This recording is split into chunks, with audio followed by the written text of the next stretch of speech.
Dinig na dinig ang malakas na ugong ng gulong ng sasakyan na tila umaalingaw-ngaw sa payapang paligid. Napatilapon siya sa unahan ng kanyang upuan. Buti na lang at nakakabit ang seatbelt. Sa isang iglap naman ay bumaliktad ang motorsiklo at halos mahulog sa mababang bangin. Nakita niyang pumipiglas ang sakay nitong binata bago tuluyang sumubsob ang motor sa gilid. Diyos ko po, mahuhulog siya sa bangin. Wala nang inaksayang oras ang dalaga. Kagad niyang binuksan ang pinto ng kanyang sasakyan at mabilis na bumaba. Dahil sa nangyayari, ay ramdam niya ang mabilis na tibok ng kanyang dibdib. Nilapitan niya ang binatang nasa lupa. Gasgas ang braso noon at may dugo sa gilid ng noo. Pero nakatayo pa rin. Agad na sinilip ang kanyang motor na nakasalampak sa damuhan. Kalahating nakabitin sa gilid ng pangin. Nakahinga na ang dalaga nang makitang hindi naman pala napahamak ang sakay ng motor. Kaya dahil dito ay nagsimula na siyang magalit. Ano naman? Kung nagkamali lang ako ng konti, pareho tayong patay. Bakit kasi nagmamadali sa pagdadrive mo? Motorista ka. Hindi mo ba naisip na dumadaan ka sa paliko? Sana naman nagdaan-daan ka, di ba? Bakit? Kasalanan ko ba kung mabilis ka magpatakbo? Well, excuse me. Ako pa ngayon ang may kasalanan? Tingnan mo nga yung nakatumba mong motorsiklo. Kitang-kita naman na ikaw tong parang demonyong sumulpot sa liko na walang signal, walang preno, walang ingat. Ano klaseng pagmamaneho yon, ha? You tell me. Kung hindi ka siguro nakatingin sa daan at puro ka cellphone, baka hindi tayo nauwi sa ganito. Sila ulo ka pala, no? Siguro nagse-cellphone ka talaga no? Hoy, excuse me ulit. Hindi ako tulad ng ibang driver. At saka, tingnan mo nga yung braso mo at tumudugo. Kailangan mo linisan yan. Ayos ka lang ba talaga? Salamat sa concern, pero hindi na kailangan. Hindi na kailangan. Ang lakas kaya ng tatas, oh. Anong klaseng tao ka? Android ka ba? Ngunit hindi na sumagot ang tila misteryosong binata. Sa halip ay napako ang kanyang tingin sa malapit na kagubatan. Nag-iba ang ekspresyon ng kanyang mukha na mula sa pangisi-ngisi lang kanina ay biglang naging matalim at seryoso na tila may nakikita sa kadiliman ng gabi. Dahil dito ay napakunot ng noo si Carmelita. Pero sa kabilang banda ay tila nahiwagaan din siya sa biglang pagbabago na ikinikilos ng binata. Hoy, anong tinitingnan mo sa gubat? Hindi pa rin sumagot ang matangkad na lalaki. Sa halip ay lumapit yon sa motorsiklo at hinatak ito ng madalian. Pagkalaon ay sinubukan niyang paandarin ang nasabing sasakyan pero may nakita siyang tumatagas na likido. Kaya ibinalandra na lamang niya yon at dali-daling naglakad palayo. Iniwan niya na lang yung motor niya? Aba, ayos ah. Hoy! Saan ka pupunta? Ano? Ganon-ganon na lang yon? Wala ka man lang pasasalamat sa akin ha. Kung hindi ako huminto baka hilahot ka na sa bangin ngayon. Patuloy lang sa paglalakad ang misteryosong lalaki. Pero nanatili lang din si Carmelita na nakatayo at pinagmamasdan ng estranghero. Pagkalaon ay saglit yung lumingon at tiningnan siya mula ulo hanggang paa. Saka muling bumaling sa madilim na gubat. Dahil dito ay tila may kung anong malamig na presensyang dumaloy sa batok ni Carmelita. Hindi niya maipaliwanag kung bakit. Pero para bang nakakaramdam siya ng kakaibang kilabot. Hindi siya madaling takutin, pero ang tingin ng lalaking yon ay parang may laman na hindi niya matukoy. Malamang dayuhan ka. Oo, galing ako sa Maynila ano ngayon? Bumalik ka na lang sa Maynila. Hindi ligtas dito. Nagtuloy-tuloy na sa paglalakad ang misteryosong binata hanggang sa tila maglaho na lang sa dilim. Naiwan namang nakatayo si Carmelita sa gilid ng kalsada. Hawak ang dibdib na mabilis pa rin ang pintig. Anong ibig niyang sabihin? Hindi ligtas dito sa lugar na to? Saan naman kaya banda? Ay, di man lang niya in-specific. Bahala na nga siya sa buhay niya. Binalikan ng dalaga ang kanyang kotse at mabilis na sumakay. Nang silipin niya muli ang lugar kung saan naglaho ang binata, puro dilim na lamang ang bumabalot sa dakong yun. Baliw yata yun eh. Isa lang siyang baliw na probinsyano. Gayunpaman ay hindi na nawaglit sa kanyang isipan ang malamig na babala.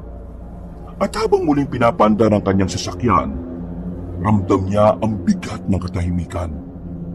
Mas nakakatakot pa kaysa sa aksidenteng muntik ng kumitil sa kanila ng lalaki kanina. Muling suminghap si Carmelita at ginalaw ang manubela. Dahan-dahan niyang tinahak ang malalim na liko na daan. Pagkalaon ay nagpatugtog na ulit siya.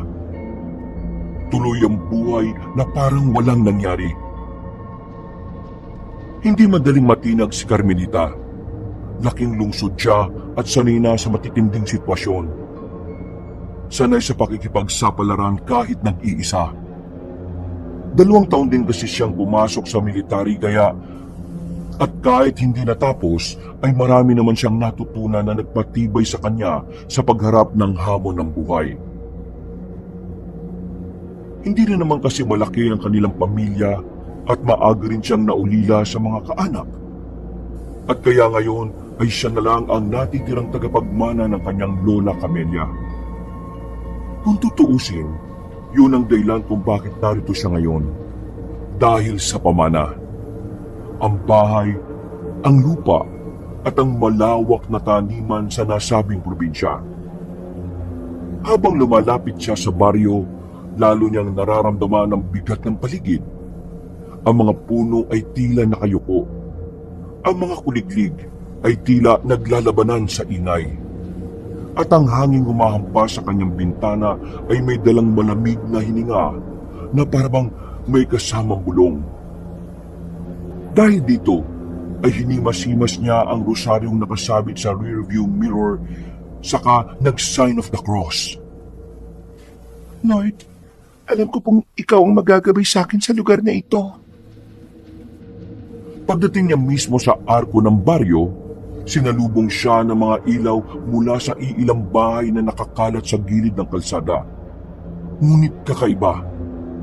Parang kulang sa sigla ang komunidad. Ang mga nakasilip na bata sa bintana ay mabilis na nagtatago nang makita ang sasakyan niyang dumaraan. Ang mga matatanda namang nakatambay sa tindahan ay saglit na tumingin. Saka muling binaling ang atensyon na parang wala silang nakita. What a friendly welcome! Makalipas ang ilang minuto, ay natanaw niya ang malaking bakal na tarangka ng bahay ni Lola Camelia.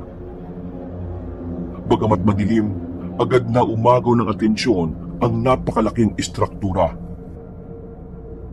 Ang 2 palapag na bahay ay yari sa matibay na kahoy. May mga bintanang salamin na napapalibutan ng bakal na disenyo. Kahit malayo pa, ay ramdam ang bigat at kapangyarihan na tila bumabalot sa lumang tahanan. Habang mabagal na umaandar ang sasakyan, ay sinipat niya ito. Hanggang nauwi na naman siya sa paghima sa rosaryong nakasabit sa rearview mirror. At sa huli ay muli siyang napa-sign of the cross. Oh God, save me! Pagbukas ng tarangkahan, ay sinalubong siya ng isang babaeng nasa edad 50. Nakasuot ng simpleng duster ngunit malinis at maayos. Nagpark kagad siya sa isang gilid at bumaba ng sasakyan. Hinarap niya ang nasabing ginang na biglang yumukod bilang pagbati. Senyorita Carmelita. Opo, ako nga po. Kayo po si... Ako si Aling Aida, ang mayordoma rito. Matagal na po naming hinihintay ang inyong pagdating. Sila naman po si Mang Feliciano, ang hardinero dito. At itong isang batang lalaki ay apo ko po, si Lorno. na manggagawa rin dito sa lupain ni Senyora Camelia. Ngumiti siya at kumaway habang nakatingin kay Mang Feliciano at Lorno na walang mga imik. Pagkalaon ay lumapit ang mga yon at nagbigay galang kay Carmelita. Ngunit may napansin ng dalagang dayuhan. Bangamat nakangiti sa kanya ang mga tao ay may kung anong lungkot at kaba sa likod ng kanilang mga tingin. Maraming salamat ulit at naparito ka na. Salamat din po dahil kahit wala ang lola ko ay nandito pa rin kayo. Ito po kasi ang bilin sa amin ni Senyorita. Mananatili po kami rito na magsisilbi rin sa inyo dahil mamanahin na ninyo ang magarang bahay na ito at ang buong lupain, Senyorita. Ang lahat ng pag-aari ng inyong lola Camelia ay sa inyo na ngayon. Salamat po. Napapangiti man ay mahahalata rin ng lungkot sa mga mata ng dalaga. Naalala niya kasi ang kanyang lola na isang babaeng mabait at masino. Hindi sila ganoon kalapit dahil bata pa siya nang huli silang magkita. Magkagayunman ay mahal na mahal niya ang matandang babae. At ngayong narito na siya ay ramdam niya ang bigat ng ala-ala at pagkawala ng matandang babae. Matapos ang kumustahan, pagpasok sa bahay ay kaagad sinalubong si Carmelita ng malakas na amoy ng kahoy at lumang alikabok. Gusto niya sana magtakip ng ilong pero nahiya naman siya sa tatlo. Tila sanay na kasi ang mga yon sa ganoong amoy. Malawak ang sala, puno ng antigong muebles, mga larawan ng kanilang angkan, at mga kurtinang tila hindi na nahuhugasan o nalalabhan. May chandelier na nakasabit sa kisame, ngunit tila matagal nang hindi umiilaw. Naalala ko to mga to. Parang walang nagbago sa bahay ni Lola. Gaya pa rin ng dati. Kaya nga, Senyorita, tila walang nagbago sa lugar na ito. Maliban sa pagbabalik mo. Habang umaakyat siya sa hagdan, parang naririnig niya ang mahinang pagkaluskos ng kahoy sa ilalim ng kanyang paa. At sa bawat sulok ay pakiramdam niya may mga matang nakamasid. Hindi na lang niya masyadong pinansin dahil nakikipagkwentuhan siya sa mayordoma. Nakarating siya sa kwarto na itinuro ni Aling Aida, ang dating silid ni Lola Camelia. Binuksan niya ang pinto at agad siyang sinalubong ng malamig na hangin. Parang may dumaan sa kanyang likuran na nagdulot ng kilabot. May kailangan ka, Senyorita. Tawagin niyo lang po kami. Isasara ko na ang pinto para makapagpahinga ka na. Sige po, Aling Aida. Maraming salamat po ulit. Sige, maiwan na kita. Magpahinga ka muna, Senyorita. Opo. Naiwan na nga si Carmelita sa tahimik na silid. Tumayo siya sa gitna at tumingin sa malaking bintana kung saan makikita ang malawak na taniman sa likod ng bahay. Napabuntong hininga siya ng malalim at napasinghap na tila nilalangap ang sariwang hangin sa dakong yun. Ay, sa wakas, narito na ako. Nakabalik na ako sa lupain ni Lola Camelia.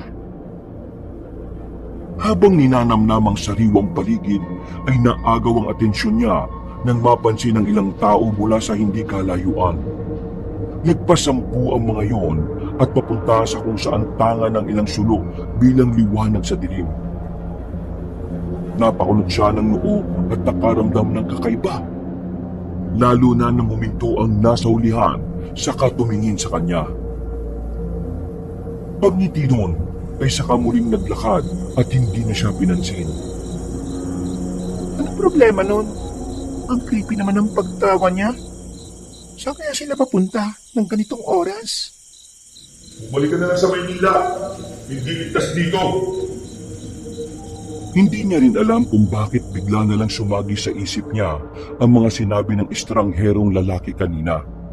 Pero para yung bulong ng hangin sa kanyang tenga, dahilan kaya siya napalingon sa likuran. Sa kauna-unahang pagkakataon mula nang umalis siya ng Maynila, ay ngayon lang siya kinagat ng sariling pagdududa. Tama ba tong desisyon ko na umuwi dito? Parang may kakaiba ako nararamdaman sa lugar na ito ah. Siguro dala lang to ng pagod.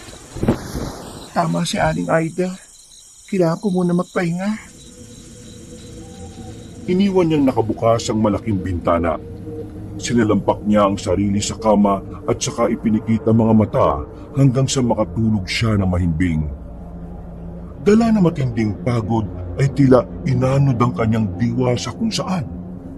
Nakarating siya sa isang panaginip mula nung bata pa siya ang huling punta niya sa lugar na yon. Nang tingnan niya ang sarili sa salaming nasa gilid ay naggulat siya dahil sumanib ang kaluluwa niya ngayon sa batang sarili. Ilang saglit pa, pagpasok sa sala ay naabutan niya ang mga magulang na sina Nanay Carmen at Tatay Lito na nakikipagtalo kay Lola Camelia. Hindi niya marinig ang pinagtatalunan ng tatlo, pero alam niyang seryoso yon dahil bakas na bakas sa mukha ng kanyang mga magulang. Nay, Tay, tama na po. Huwag niyo na pong awayin si Lola. Huwag po kayo mag-away-away. Pero tila bingi ang kanyang mga magulang. Patuloy ang mga yun sa pakikipagtalo hanggang sa sabay na napalingon sa kanya.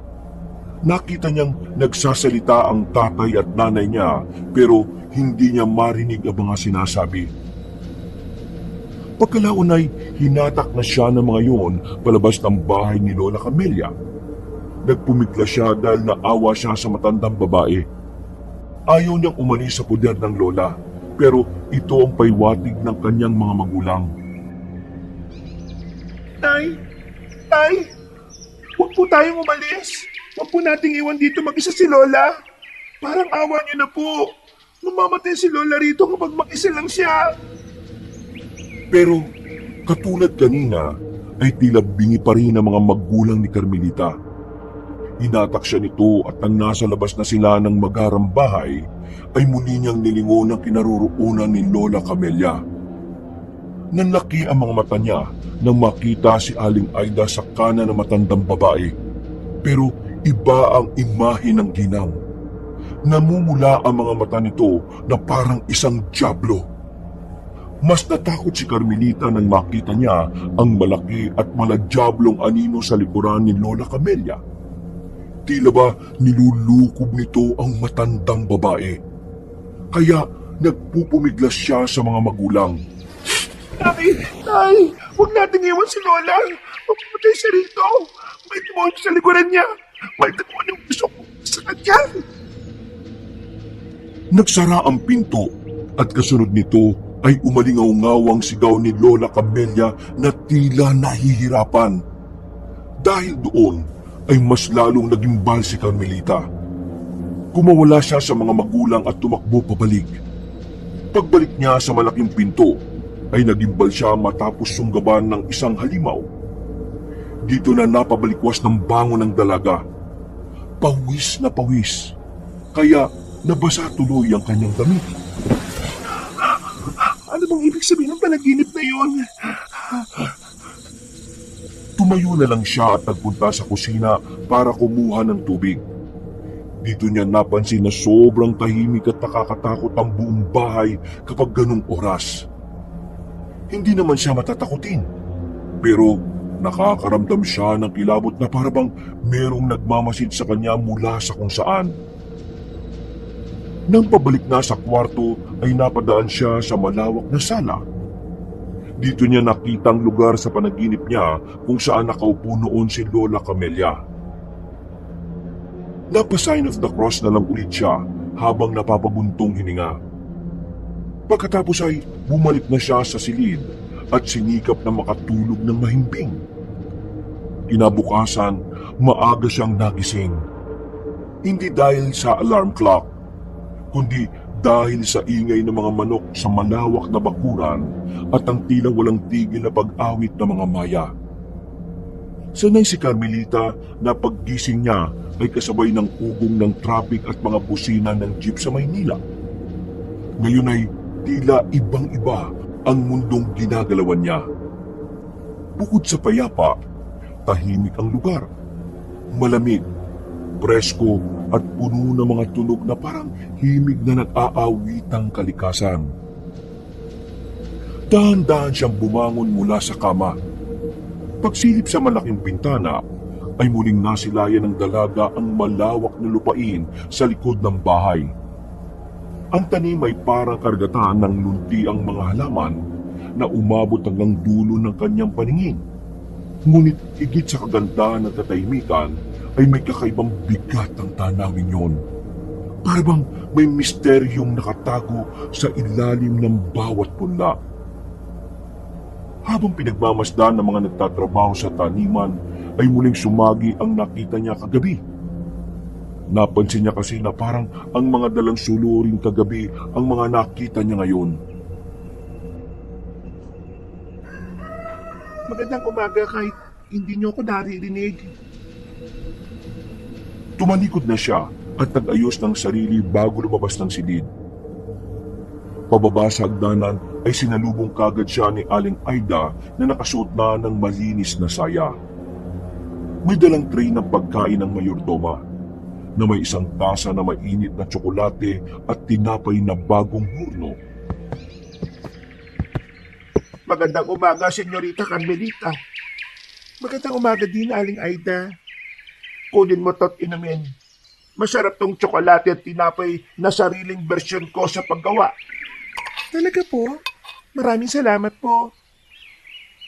Ay, walang anuman. Masaya akong mapaglingkuran ka, lalo na't ito ang huling bili ng lola mo sa akin at sa aming lahat na narito sa lupain niya.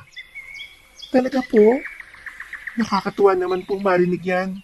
Pero nakakailang din dahil hindi naman ako sanay na tinatrato ng ganito. Masasanay ka rin, lalo na't ikaw na ang hahalili sa kanya. Hahalili? Inumin mo na at baka lumamig pa ang tsokolate. Sige po.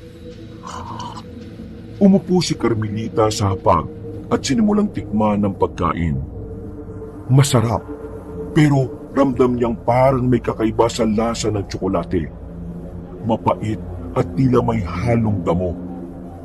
Nang mapansin niya na hindi nakaupo si Aling Aida, bagkus ay nakatayo lang at nakatingin sa kanya, nagtaka siya, saka yun muling kinausap. Hindi po ba kayo kakain? Nakakailang kung wala akong kasabay eh. Sanay na akong kumain pagkatapos ng amo. Ganyan din si Senyorita Camelia noon. Kaya huwag ka nang mailang sa akin, Senyorita. Napakibit-balikat na lang ang dalaga at hindi umalma. Ramdam na niya kasing hindi magpapatinag ang ginang sa paninindigan nito. Ilang saglit pa ay napansin niya sa hindi kalayuan si Lorno. Nagulat pa nga siya dahil kitang-kita niya na namumula ang mga mata nito. Pagkusot ng mga mata ay tila normal naman yon. Kaya nakahinga siya ng malalim. Ayos ka lang ba? Bakit parang gulat na gulat ka nang makita mo ang apo ko? Pasensya na po. Mukhang inaantok pa ako. Dahil ang tingin ko sa mata ni Lorno kanina eh. Parang namumula. Namamalikmata lang pala ako. Natigilan na si Carmelita dahil napansin niya ang titig ng mayordoma sa apo nito. Halata sa mukha ng ginang ang galit pero ngumiti rin naman kagad pagbaling sa kanya. Hindi na niya pinagtuunan pa ito ng pansin. Nagtuloy-tuloy na siya sa pag-almusal dahil nagpaalam na rin muna ang ginang na pupunta na ng kusina. Matapos mag-almusal, lumabas siya ng bahay para magpahangin-hangin lang muna. Pero nakita siya ni Mang Feliciano na wala pang ginagawa.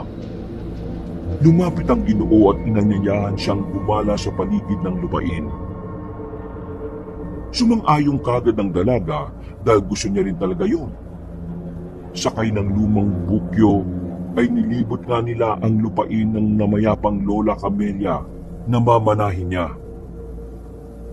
Nang nasa bukana ng mga gulayan, naiilang si Carmelita dahil sa tila kakaibang tingin ng mga trabahador sa kanya.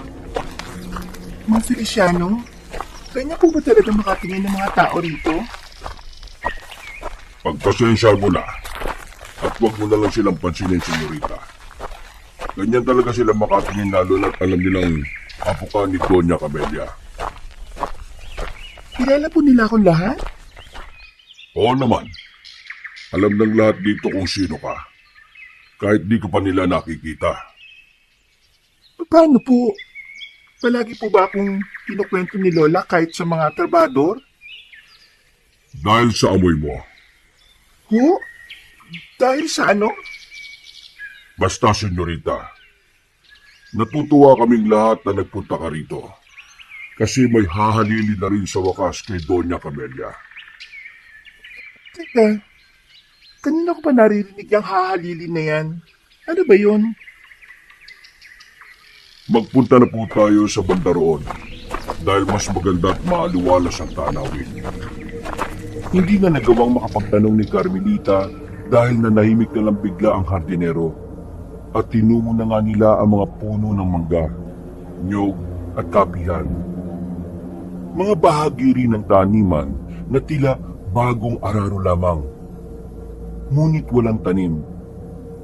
Na-curious ang dalaga kaya hindi na talaga niya matiis na magtanong ulit at kausapin ang kasama. Bakit walang nakatanim dito? May iniwang tagubilin si Doña Camelia. Huwag raw kami magtatanim dito. Bakit naman? Pasensya na, senyorita. Dahil hindi ko rin talaga alam. Pero mabuti na lang. Sinusunod namin ang sinabi ng lola mo.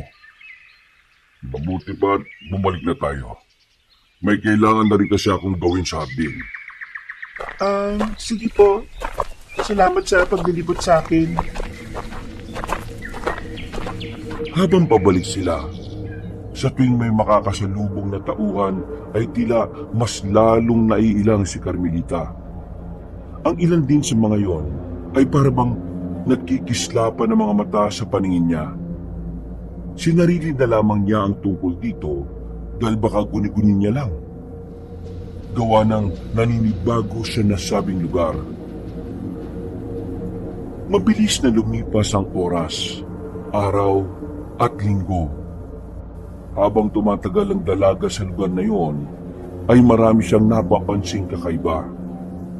Una, sa tuwing nagtatanong siya kung paano namatay si Lola Camelia, ay tila tikom ang bibig ni na Aling Aida, Lorno at Mang Feliciano, pati na rin ang ibang tauhan doon.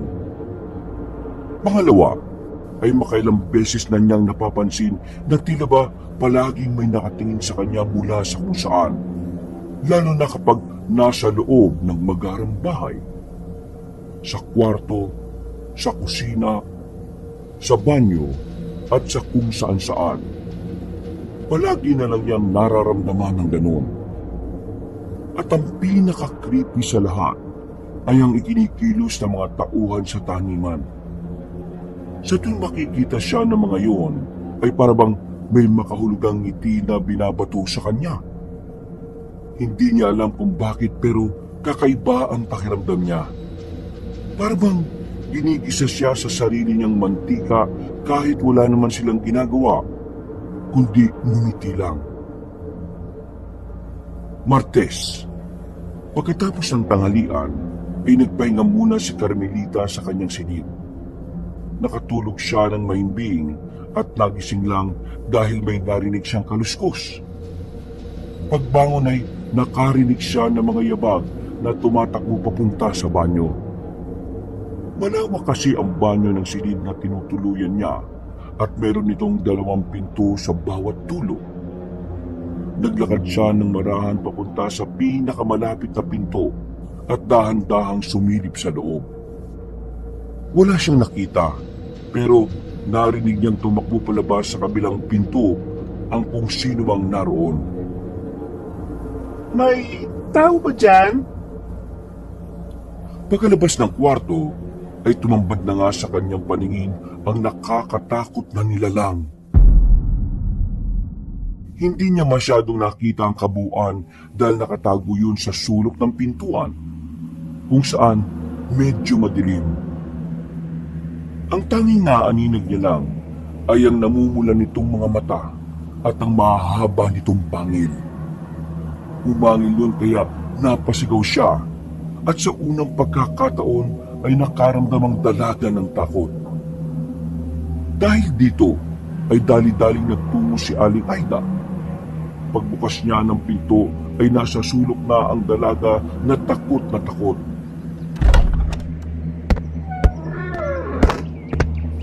Ano po nangyari, senyorita? May nakita ko roon. Kagad dinalugog ng ginang ang dulong bahagi ng silid. Pero wala naman siyang nakita kahit ano maliban sa antigong grandfather clock na hindi na rin naman gumagana. Nakita ko parang bata. Diyan tumakbo. Pero hindi lang siya basta bata dahil namumula ang mga mata niya at yung matutulis ng pangil. Parang sa halimaw. Baka nananaginip ka lang, senyora. Ang dilim din kasi dito sa kwarto mo. Hahawiin ko ang mga kortina. Sige, salamat po. O ayan, maliwanag na. Ayos lang na madilim ang silid kapag natutulog. Pero huwag tayo masasanay na walang liwanag na pumapasok. Dahil madalas sa mga masasamang elemento ay namamahay sa mga ganon. Lalo na kapag maraming dinadalang bigat sa puso ang isang tao. Bigla tuloy naalala ni Carmelita ang mga pinagdaraanan niya ngayon. Bago kasi siya nagpunta rito, ay nagiwalay na sila ni Benitez. 10 taon din silang naging magnobyo at ikakasal na sana sa susunod na buwan. Yun nga lang, ay nahuli niya ang lalaki na may ibang babae at halos 2 taon na rin pala siyang niloloko nito. Ang masaklap sa kanya ay ang mismong best friend niyang si Lerma ang naging kabit. Ito rin talaga ang dahilan kaya nagpasya siyang umuwi dito sa probinsya para makalimot sa masalimuot niyang karanasan sa Maynila. Mas maigi pa na lumabas ka muna at maglibang. Titimplahan kita ng tsaa para maliwanagan ang isipan mo. Salamat po, Aling Aida. Nang nasa hardina sila, ay uminom na nga ng tsaa si Carmelita. At katulad ng sinabi ng ginang, gumaan nga ang kanyang pakiramdam. At nang hapon ding yun, ay nakilala niya si Lorno ng mas personal. Napaupo ang batang lalaki at naglalaro ng luma at sirasirang trumpo habang nakikipagkwentuhan sa kanya.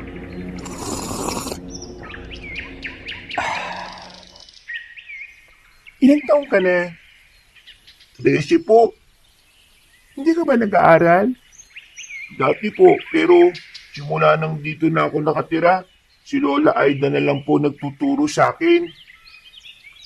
Bakit hindi ka na lang niya pag-aralin sa eskwelahan? Bawal po akong lumayo eh. Dito lang po ako. Alam mo po ba, senyorita? Sabi ni Lola Aida, sa gabi raw, may mga taong hindi na tao. Huwag na raw tumanggi kapag dumating na sila. Ha? Anong ibig mong sabihin? Ay, kalimutan mo na lang po. Ayaw ko na pong magtrumpo, ate. Gusto mo pong maglaro ng tagu-taguan? Sige na naman po. Ang tagal ko na pong hindi nakakalaro nun eh. Ha? Sige na nga. Ikaw yung taya ah. Magtatago na po ko tapos hilakan na lang po ng 10. Napangiti na lang ang dalaga pagkatapos ay umikit siya saka nagsimulang magbilang hanggang 10. Nang matapos na ay dumilad siya at nagsimulang maghanap sa hardin. Nang makita niyang wala roon ang batang lalaki ay napangiti siya. Pagkatapos ay pumasok na siya sa loob ng bahay at doon naganap. Lorno, nandito na ako. Naghanap na ako. Kaya Magtago ka na. Narinig niya ang pagtawa ng batang lalaki sa bandang kusina kaya tumakbo siya papunta roon.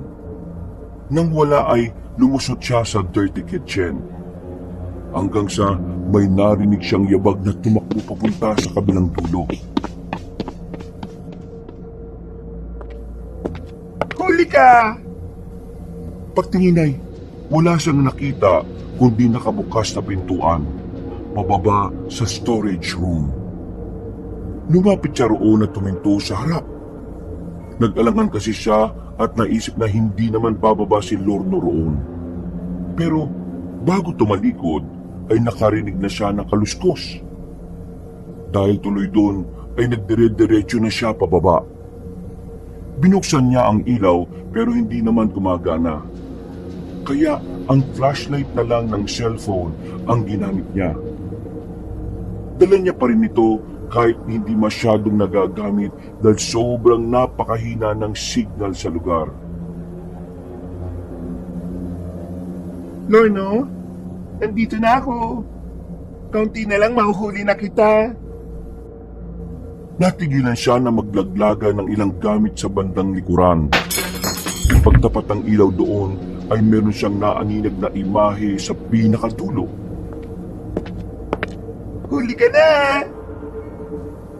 Napawi ang ngiti niya nang biglang tumayo ang nagsabing imahe. At ganoon na lang ang gulat niya dahil halos kasing laki na niya ito. Bukod doon ay narinig niya ang paggaraldal nito na parang isang mabangis na hayop. Pero nagtataka pa rin siya dahil parehong-pareho ng damit ni Lorno ang suot ng nasabing nilalang. Sino ka? Pagharap ng nilalang ay doon na nga nagimbal ng makita ang itsura nito. Katulad ng nakita niya sa kwarto. Mapupula ang mga matang nanlilisik. Mahaba ang pangil. Naglalaway at napakapangit ng pagmumukha. Guni-guni lang kita. Hindi ako guni-guni. Totoo ako. Napasigaw sa takot si Carmelita na narinig kagad ni na Aling Aida, Mang Feliciano at ng iba pang tao na nasa dirty kitchen. Lahat sila ay nagbabaan sa storage room kung saan naabutan nila si Carmelita na nakaupo habang sumisigaw at takot na takot.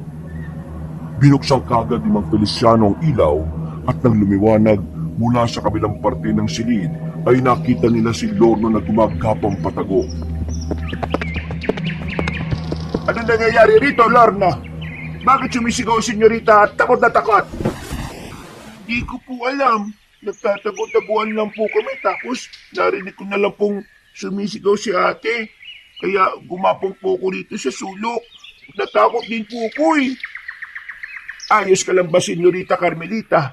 Ano bang nangyari? Wala.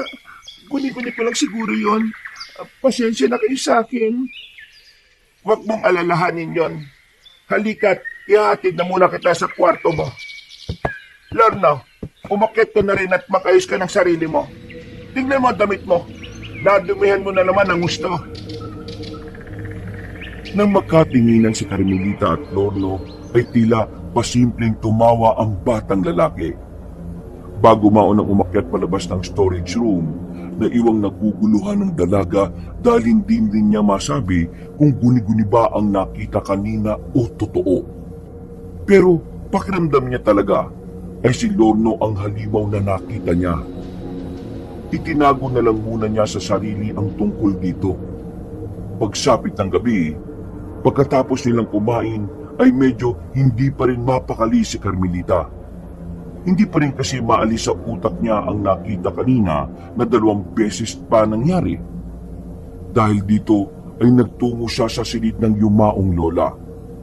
Umupo siya sa paborito nitong sofa at doon ay muling bumalik ang mga nakalipas na alaala sa lugar na yon. Tanda niya ang muling pagkakataon na nakita niya si Doña Camelia na masayang nakangiti sa kanya at palaging nagtatagubilin. Tanda ko pa yung palagi mo sinasabi sa akin, Lola Camelia, na kung sakaling wala ka na, huwag kong kalilimutan ang bahay na ito. na dapat kong manahin at lahat ng meron ka. Pero parang ang hirap naman yata tumira rito, La. Nararamdaman ko na parang may alam ang mga tao rito kung sa mga kakaibang bagay na hindi ko maipaliwanag. Ramdam na ramdam kong kakaibang bigat at kadiliman na bumabalot sa buong lugar. Parang may hindi tama eh. Umalis siya sa paboritong upuan ng yumaong matanda. Pagkalaon ay naiga siya sa kama nito at pinilit niyang ipikit ang kanyang mga mata. Paano ka nga ba namatay, Lola? Totoo nga kaya yung nakalagay doon sa cause of death nyo? Parang hindi ako naniniwala na namatay ka lang ng basta-basta eh. Napabangon na siya ulit at bumalik sa kanyang silid bago pa makatulog sa lugar na yon. Nang nasa kwarto na, ay muli siyang sumilip sa malaking bintana.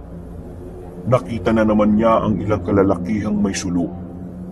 At sa pagkakataong yun, ay napansin niya na kasama na rin si Mang Feliciano. Hindi na siya nagpahalatang nakadungaw pero nagtataka talaga siya dahil halos gabi-gabi na lang nakikita niya mga yon. Ano kayang ginagawa talaga nila? May kakaiba talaga sa lugar na to. Siguro, kailangan ko nang alamin ang nangyayari. Para malaman ko na rin talaga kung ano nga bang totoong kinamatay ng lola ko.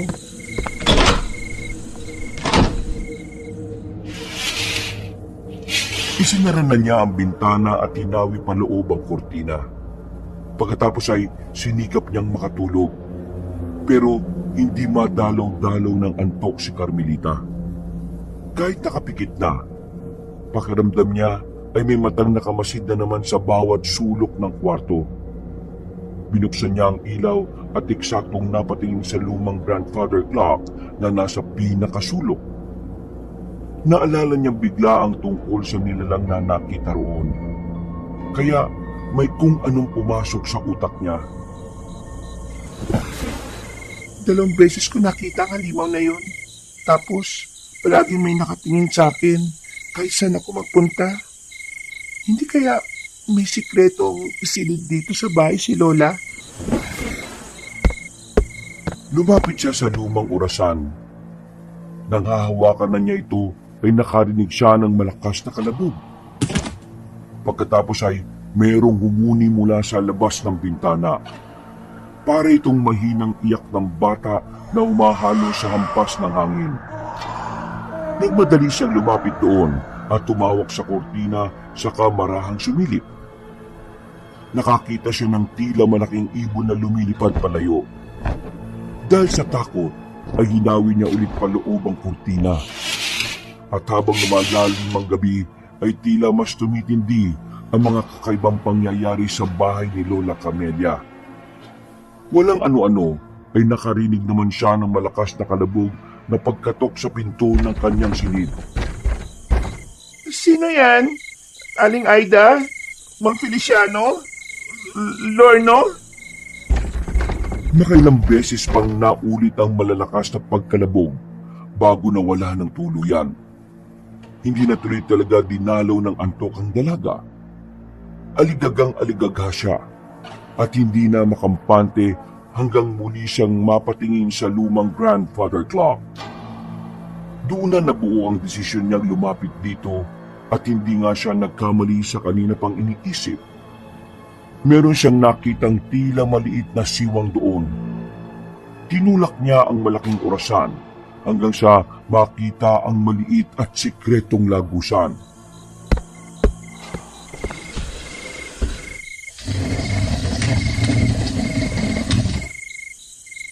Diyos ko po, tama nga ang hinala ko. Totoo yung halimaw na nakita ko na yon. At dito siya dumadaan. May hindi nga sinasabi sa akin ng mga tao rito. At sigurado kung may kinalaman dito ang totoong pagkamatay ng lola ko. Napasign of the cross ang dalaga at kahit natatakot ay pinasok niya ang maliit na lagusan hanggang sa umabot siya sa isang silid. Pagbaba roon ay sumalubong agad sa kanya ang mabahong amoy ng nabubulok na karne. Napasingap siya at napahawak sa ilong. Sa loob ng silid ay may isang maliit na kulungan na gawa sa kawayan at bakal. Dito ay nakakulong ang kakaibang uri ng sisiw. Namumula ang mga mata nito na parang nag-aalab at nangingintabang balat sa pagkaitim. At ang mas nakakagulat ay nang marinig niya kung paano ito nagsusumigaw sa loob ng kulungan. Ang tunog nito ay hindi gaya ng karaniwang tilaok, kundi parang iyak ng sanggol. Nanlamig ang buong katawan ni Carmelita habang nakatakip pa rin ang ilong. Diyos ko, anong lugar to? Anong klaseng sisiw ito?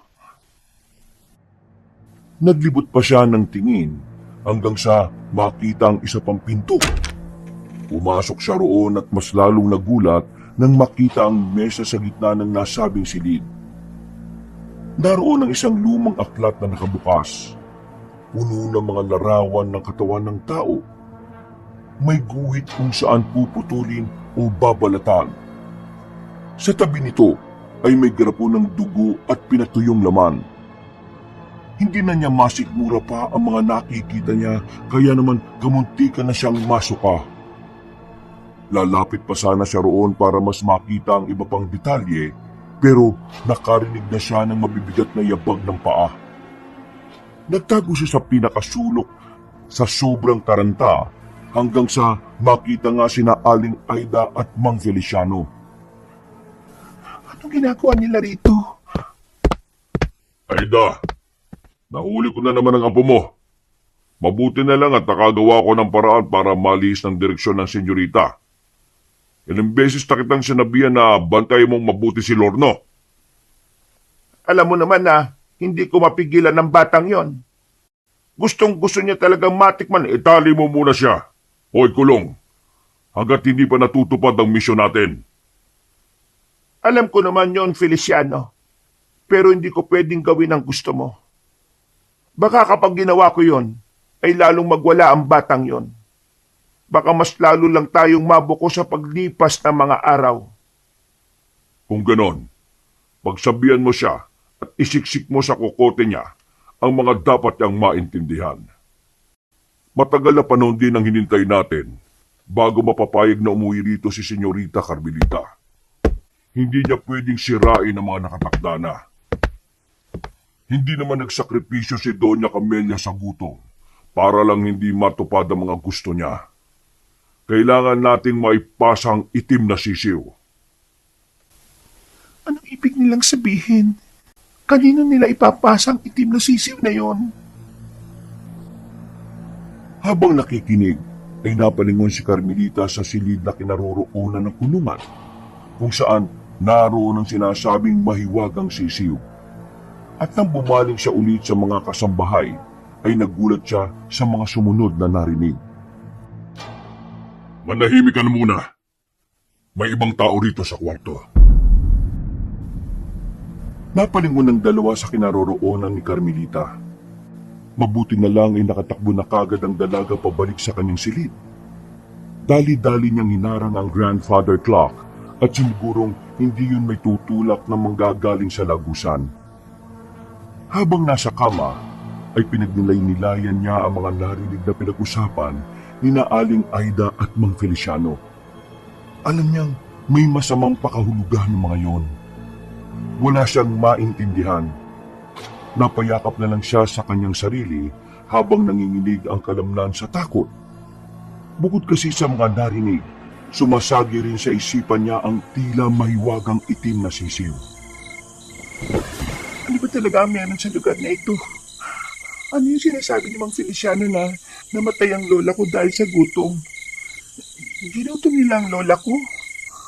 Kung totoo yun, para na rin sila gumawa ng krimen. Kapag nalaman kong totoo, umanda silang lahat at magbabayad sila.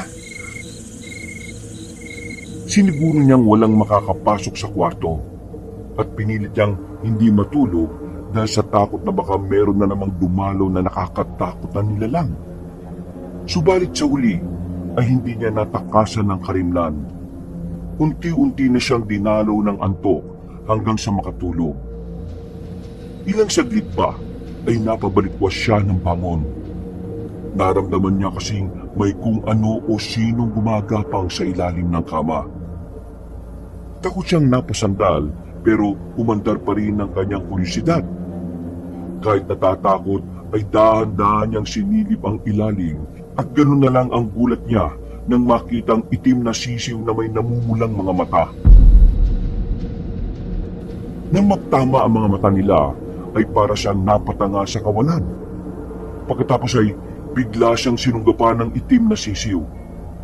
Nahulog siya sa kama at unti-unting pumasok sa bibig niya ang nasabing nilalang. Sa takot ay napasigaw siya at kasabay nito ay napabalikwas siya ng bangon.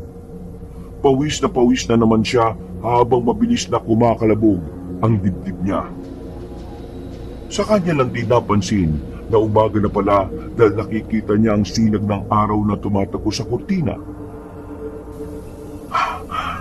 Panaginip lang yun. Masamang panaginip lang. Napa-sign of the cross si Carmelita bago bumangon at hawiin pambukas ang bintana. Isang masiglang umaga ang tumambad sa kanya, pero kahit maganda ang sikat ng araw ay tila mabigat ang pakiramdam ng dalaga. Dahil kulang na kulang siya sa tulog, inihanda niyang sarili na umaktong normal bago lumabas ng kwarto. Sa pagkainan, nakaupo siya habang pinagmamasdan sina Aling Aida at Mang Feliciano na abala na naghahanda ng agahan. Si Lorna naman ay kumakain lang, pero ramdam niya ang palihim na pagsulyap ng batang lalaki. Napansin niyang napakatahimik kaya siya na mismo ang naglakas ng loob na gumawa ng ingay. Aling Aida, tanong ko lang, meron pa bang ibang silid ng lola ko? Yung bang parang opisina niya? Tanda ko kasi noon na meron siyang aklatan eh. Parang hindi ko na nakikita rito sa bahay. Yung sinasabi mong aklatan, matagal lang wala yon. Nasaan na po yung mga aklat? Nasa bodega, nasa attic. Pwede po bang makita? Pwede naman. Pero baka sira-sira na yon dahil binubukbok na. Okay lang po. Gusto ko lang kasi makita ang mga yon. Bakit mo gusto makita ang mga dating aklat ni Doña Camelia? Gusto ko lang. Gusto ko rin kasing magbasa-basa. Nakakabukot na rin kasi ang paikot-ikot dito.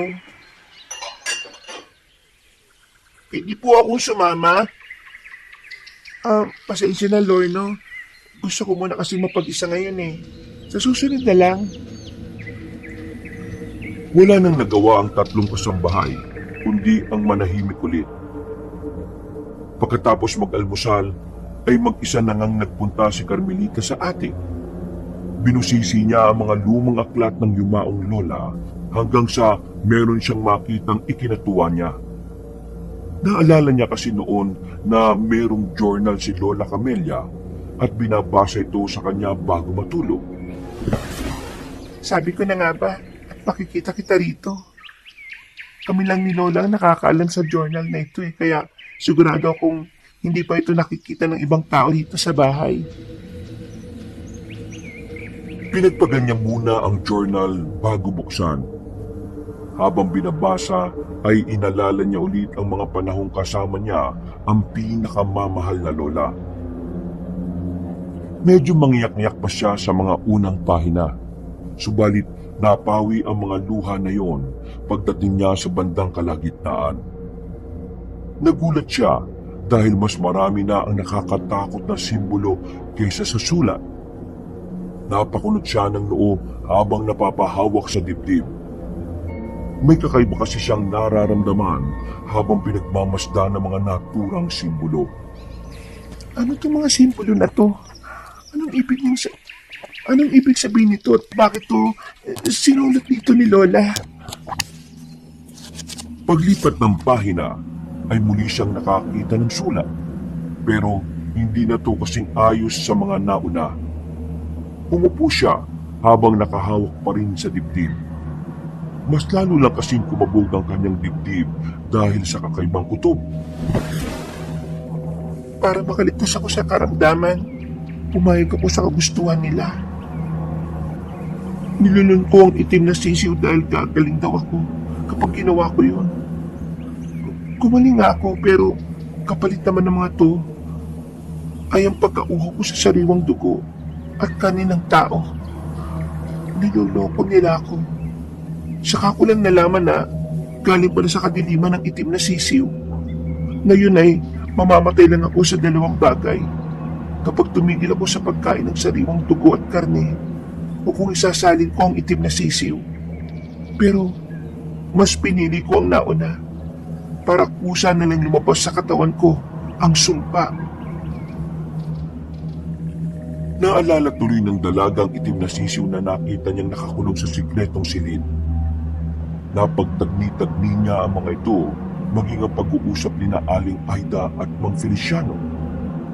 Pagkalaon ay patuloy niyang binasa ang susunod na pahina. Naging emosyonal siya sa parting yon dahil habang nagbabasa, Sana lang ay makarating sa buko ang sulat ko. Hindi na siya dapat bumalik sa lugar na ito kapag namatay ako. Pabayaan na niya ang lupain na ito kaysa maging katulad din siya ng mga nilalang ng kadiliman. mangiyak-ngiyak na natutok ni Carmelita ang bibig matapos malaman ng mga ito. Hindi niya talaga sukat akalain na ganito katindi ang kadilimang bumabalot sa lupain ng pumano niyang lola.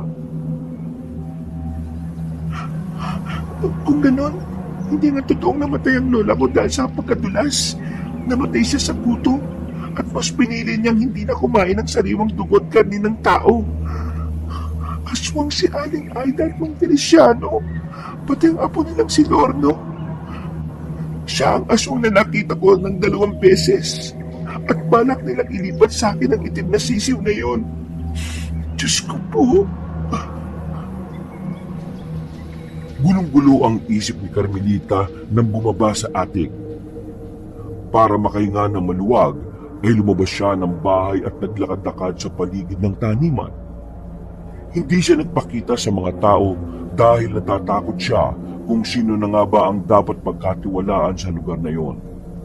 Pero sigurado na siyang hindi na niya pwedeng pagkatiwalaan sila Aling Aida, Mang Feliciano at Lorno.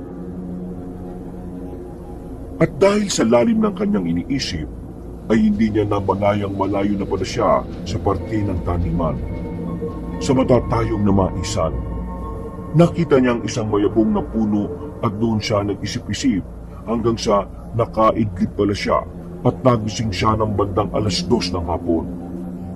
Nagmuni-muni ulit siya hanggang sa muling naalala ang totoong huling habilin ng kanyang lola. Ano pang ginagawa ko sa lugar na ito? Dapat umalis na ako dito, katulad ng sinabi ni Lola. Nagmadali na nga siya sa paglalakad pabalik sa magharang bahay para kunin ang kanyang mga gamit. Subalit ilang saglit pa ay meron siyang narinig na mabibigat na yabag mula sa likuran. Paglingon sa likod ay wala namang tao. Kinutuban na ang dalaga kaya mas lalo siyang nagmadali.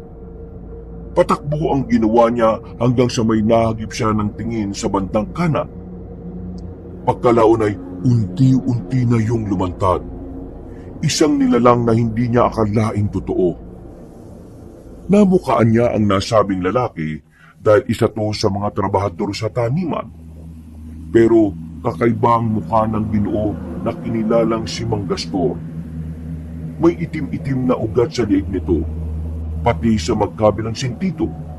Ang mga mata ay maugat din at namumula ng husto, habang naglalaway na parang isang asong ulol. Mang Gastor, ano po nangyari sa inyo? Hindi umimik ang Ginoo. Gumisi lang yun at maya-maya pa nga ay kumistot-kistot na parang nawawala sa sarili. Dito na mas kinabahan si Carmelita, lalo na nang makita niya na unti-unti nang nagbabago ang mukha ng lalaki.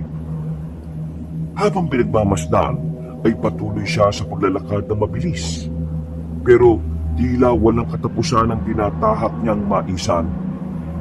Nagimbal na siya ng tuluyang makita ang nakakatakot na anyo ng trabahador. Mangitim-itim ang balat nito at tila mas lalong naging matipuno. Ang mga mata ay nanlisik at mas lalong namula na parang galing sa impyerno. Pagngisi ay lumantad ang matatalim nitong mga ngipin na handa ng manakmal. Pati ang mga kuko na singtalim ng bagong hasang kutsilyo. Aswang, pero bakit may araw pa? Sumugod si Mang Kastor at sa sobrang pagkataranta ay nadapa pa naman ang dalaga. Nang sunggaban na siya ng aswang ay dali-dali siyang nakagapang palayo. Bumangon siya at tumakbo sa mismong maisan para matakasan ng halimaw. Hingal kalabaw na siya sa sobrang pagod hanggang sa aksidente na naman siyang matisod. Sa bilis ng takbo niya ay tumalsik siya sa malayo at tumama sa mga mais, dahilan para mabali ito at matumba. Nang babangon na ay napatingin siya sa pinagtisuran. Doon niya nakita ang bag na may laman ng mga kinakalawang na gulok at iba pang gamit. Hindi na siya nag-aksaya ng oras. Dali-dali niyang kinuwang sandata. Eksaktong pagdating ni Mang Gastor ay buong lakas niyang isinaksak ang gulok sa dibdib nito. Napahiyaw ang aswang habang nanggagalaiti at lumalaban-laban pa. Pero hindi na nagbigay ng pagkakataon pa si Carmelita. Hinugot niya ulit ang gulok at sa ikalawang pagkakataon ay sinaksak niya ulit ang aswang. Pero sa ulo na mismo. Pagkatapos ay hinigit niya ulit at sa pangatlong pagkakataon ay sa liig na. I'm sorry, Mang Kastor, pero hindi ako mamamatay sa lugar na ito. Bumulwak ang itim na dugo at ilang saglit ay humandusay na sa lupa ang walang buhay na katawan ni Mang Gastor. Hindi rin nagtagal ay unti-unti itong natutuyo hanggang sa tuluyang maging abo. Gulat na gulat din si Carmelita sa nangyari. Napalood siya at minasda ng sarili na namantsahan ng itim na dugo. Nang mapagtanto niya ang mga naganap, ay bigla siyang nanginabot. Ramdam ang panginginig ng buo niyang kalamnan. Muli niyang tinitigan ang abo ni Mang Gastor na naiwan habang hindi alam ang gagawin. Lahat sila rito, mga aswang. Kailangan ko na talagang umalis. Hindi ako mananatili dito at hindi ako magiging katulad nila. Hindi ako magiging halimaw. Ha? Natigilan siya nang makarinig ng mahinang pagtawa. Ikinala niya ang tingin hanggang sa may maaninag na tao mula sa hindi kalayuan. Nang mapagtanto niyang may iba pang aswang sa paligid, ay wala na siyang inaksayang oras. Tumakbo na siya pabalik sa magarang bahay. Pinilit niyang itago ang pangyayari, ngunit malinaw na sa isip niya na kinakailangan niyang makalis bago siya masalina ni Aling Aida ng itim na sisiw. Ngunit hindi niya alam na mula sa bintana ng ikalawang palapag, nakamasid si Aling Aida. Seryoso at malamig ang tingin ng ginang sa kanya na tila ba alam na ang kanyang ginawa. Kinuha na niya ang mahalagang gamit at ang madaling nagtungo sa kinaroroonan ng kanyang kotse. Pero ganun na lang ang gulat niya dahil flat na ang lahat ng gulong nito. Pagtingin niya sa likuran ay naroon na si Aling Aida. Kasunod si Mang Feliciano at Lorno. Sino gumawa nito sa gulong ng sasakyan ko? Hindi rin namin alam. Yun nga saan ang sasabihin namin sa iyo. Eh teka, anong nangyari sa iyo? Bakit may itim na mantsa ka? Tumigil na kayo sa pagpapanggap. Alam kong may kinalaman kayo sa pagkasira ng gulong ng kotse ko. Kahit sa pagkamatay ng lola ko. Alam ko na ang totoo dahil nabasa ko ang journal niya. Kuminahon ka, senyorita. Huwag kayong lalapit sa akin. Subukan niyo lang mga halimaw kayo dahil matutulad kayo sa pinatay kong aswang kanina. Dahil dito ay tinitigan lang siya ng ginang at pagkalaon ay saka sumenyas kay Mang Feliciano. Kagad lumapit ang hardinero, kaya sinubukang iwas-iwas ni Carmelita ang hawak na gulong. Madali lang siyang nahawakan sa kamay hanggang sa mabitiwan niya ang sandata. Nakipagpambuno pa ang dalaga pero mas malakas sa kanya ang hardinero. Sa huli ay binigyan siya ng malakas na suntok sa sikmura hanggang sa mawalan na siya ng malay tao. Tahimik ang paligid pagsapit ng gabi. Ngunit sa likod ng katahimikang yun, ramdam ang bigat ng mga lihim na unti-unti nang nabubunyag. Nagising si Carmelita at naabutan ng sarili na nasa sikretong silid na nadiskubre niya noon. Naroon din sina Aling Aida at Mang Feliciano. Nang igala niyang tingin, ay nahagip ng mga mata niya sa kabilang silid ang itim na sisiw na nakakulong. Pero mas nato ang atensyon niya sa mga kasambahay dahil naririnig niya siya ang pinag-uusapan ng mga ito. Kailangan na nating simulan ng ritual habang may oras pa tayo. Dapat malulunan niya ang may hiwagang itim na sisiw para mas maging makapangyarihan ang ating lahi. Pero hindi pa handa ang Senyorita Carmelita. Nakita mo ba kung paano niya ginusong tumakas kanina? Kung hindi pa ako nakaisip ng mainam na paraan, baka nakakawala na siya sa atin. Matagal nang walang nilulukuban ng mahiwagang itim na sisiw at kapag tumagal pa, baka bumalik na ito sa ninunong kabunan. Pero Gawin mo na, Aida. makawalan niyo ako rito. Parang awa niyo na, Aling Aida. Huwag kang makinig sa taong yan. Parang awa mo na. Huwag mong isalin sa akin ang itim na sisiw pakiusap. Ayoko maging isang aswang. Kung hindi mo gagawin, Aida, ako na ang gagawa. Hindi mo pwedeng gawin yan, Feliciano. Pwede. At gagawin ko dahil naghihintay na ang mga kalahi natin sa labas. Kailangan na nila ng bago mamumuno at magbibigay ng lakas sa kanila. Hindi mo ba naiisip na baka matulad lang siya kay Doña Camelia? Ang kailangang tumanggap ng itim na sisiw ay handang makipagkasundo sa kadiliman. Hindi nakinig si Mang Feliciano.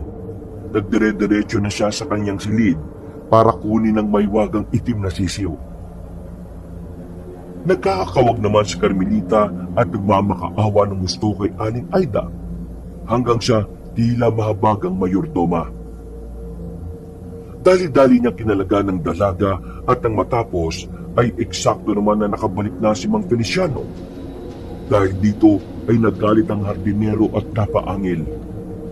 Wala na rin napagpilian ng mayordoma kundi ang umaksyon ng alam niyang tama at nararapat. Binundol niya ang lalaki at pareho silang natumba sa sahig. Ang kulungan naman ng maywagang itim na sisiw ay nahulog din sa sahig at napunta sa isang sulok. Narinig pa nila ang pag-unga nito na nagbigay ng kilabot sa presensya ni Carmelita. Bago na dyan, Senyorita, takbo na at bilisan mo! Traidor ka! Traidor ka, Aida! Bakit mo siya pinatakas? Hindi ako traitor, Feliciano. Alam ko ang ginagawa ko at ito ang alam kong tama. Nagising na ako sa katotohanan. Habang nagpapambuno ang dalawa, ay sinamantala ito ni Carmelita. Tumakbo siya palabas sa silid na yon, hanggang sa tumago siya sa storage room. Pagkakit palabas ng kusina, ay dumiretso siya sa dirty kitchen para kumuha ng kutsilyo. Eksakto rin na nakita niya ang mga gamit niya sa lamisita. Mabuti na lang ay naroon ang bag niya at cellphone. Kinuha niya rin ito at nagtangka ng lumabas ng magarang bahay. Subalit, bigla siyang inarang ni Lorno na nakangiti lang sa kanya. Saan ka pupunta, ate? At saka bakit may tali yung mga kamay at paa mo? Nabalitaan ko kay Lola Aida na ngayon isasalin sa'yo yung maywagang itim na sisiw eh. Pero mukhang tinatakasan mo sila. Tumabi ka, Lorno. Padaanin mo ako. Matagal ko nang gustong gawin to. Kaso pinipigilan ako nila Lola at Mang Fili. Siguro hindi naman sila magagalit kung titikman lang kita bago ka ibalik sa kanila. At nang masali na sa iyong maywagang itim na sisiw. Matagal ko na rin gustong gawin sa'yo to. Sutil na bata ka. Alam ko naman na ikaw talaga yung aswang na yun eh. Etong sa'yong gago ka! Walang pag-aalinlangan na winasiwas ni Carmelita ang matalim na kutsilyo. Napatras ang batang lalaki pero natamaan pa rin siya sa mukha. Nang tumagas ang itim na dugo, napahiyaw si Lorno at kitang-kita ang galit sa kanyang mga mata. Pero hindi pa tumigil ang dalaga. Buong lakas niyang sinipa sa mukha ang batang aswang. Tumasik ito at tumama ang ulo sa pader. Bago humantusay sa sahig. Hindi naman ito namatay pero nawalan lang ng malay. Ay tila bumalik ang dating tapang na meron si Carmelita bago siya napadpad sa lugar na yon. Buti nga sa'yong bata ka. Umalis na kagad siya sa lugar na yon at wala nang inaksayang oras. At ang nasa bandang ilog na ay nakarinig siya ng alulong ng kung anong halimaw mula sa magharang bahay. Sinundan pa yun ng iba pang alulong na tila tumutugon sa panawagan ng naunang alulong. Naku po, mukhang nagtatawag na yung mga aswang para hanapin ako. Kailangan ko na makaalis sa lugar na ito. Tatawid ako sa ilog. Kailangan ko makatawid sa ilog. Sa tulong ng liwanag galing sa bilog na buwan, ay ligtas siyang nakatawid sa ilog. At ang pakyat na ay nakarinig siya ng sigaw ng babae mula sa likuran. Paglingon doon, ay nakita niya nga ang isang batang babae na duguan at tumihingi yun ng tulong sa kanya. Pamilyar ito sa kanya dahil minsan na niyang nakita kalaro ni Lorno noong nakaraan. Bilisan mo, Neng. Tumawid ka rito, hintayin kita. Sumunod ang batang babae, pero bago pa man makalapit sa kanya, ay may isang aswang ang biglang sumulpot mula sa likuran ng kawawang bata. Kasing laki ito ng kalabaw. May malalaking pakpak at bibig na puno ng matutulis ng ngipin. Agad nitong sinunggaban ng babae at kinagat sa liit. Parang namahid ang buong katawan ni Carmelita nang makita yon. Hindi niya alam kung tatakbo ba siya o sisigaw. Ngunit nang marinig niya ang lumagutok na buto ng batang babae, otomatikong kumilos ang kanyang katawan palayo sa lugar na yon. Lumayo na siya pero ramdam niyang meron pa ring sumusunod na aswang. Kaya napa-sign of the cross na lang siya kahit takot na takot. Lord, iligtas niyo po ako. Ayaw ko pong mamatay sa ganitong lugar. Ayaw ko maging biktima ng aswang. Habang patuloy sa pagtakbo ay inihanda na ang dalang patalim. Maya-maya pa ay may lumipad sa harapan niya na lasog-lasog ng katawan. Natigilan siya at napatingin dito. Natutok niya ang bibig nang makitang ito yung kawawang batang babae kanina. Diyos ko po, ang lala. At kasunod nito ay ang pagdating ng aswang.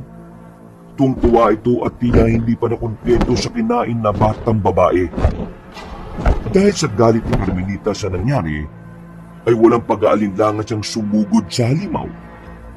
Dito na numbalik ang mga natutunan niya sa 2 taon sa military. Hindi niya rin napaniwalaan ang sarili na makikipagtagisan siya ng bilis at lakas sa malaking aswang. Nagpatuloy ang matinding bakbakan. Ang aswang ay nagpakawala ng malalakas na hampas ng pakpak nito. Halos mabuwal ang dalaga. Mabuti na lang ay nakakubli siya sa isang puno at ginawa niyang magandang pagkakataon ng bagay na yun. Umikot siya at mabilis na sinaksak ang halimaw sa tagiliran. Nang ito ay napahiyaw at tumingala, ay dali-dali niyang tinaga ang liig nito. Mamamatay ka! Mamamatay ka! Nanlaban pa ang aswang, pero mas lalo niyang diniina ng mahabang kutsilyo at saka kinalikot mula sa loob. Mas lalong bumulwak ang itim na dugo hanggang sa mapaluhod na ito. Nang mahawakan siya sa ulo, ay huli na ang lahat dahil nawalan na to ng buhay at lumagpak sa lupa kasama niya. Dali-dali bumangon si Carmelita. Duguan at hinihingal habang nakatingin sa aswang na unti-unting nagiging abo. Hindi ako mamamatay dito. Dahil hindi ako papabayaan ng Diyos. Habang pinupunasan niya ang itim na dugo sa kamay at sa muka, saka siya tumingin sa kalangitan. Ang maliwanag at bilog na buwan ay saglit na nawala, at nang bumalik ito ay nakarinig na siya ng magkakasunod na alulong ng kung anong nilalang sa hindi kalayuan.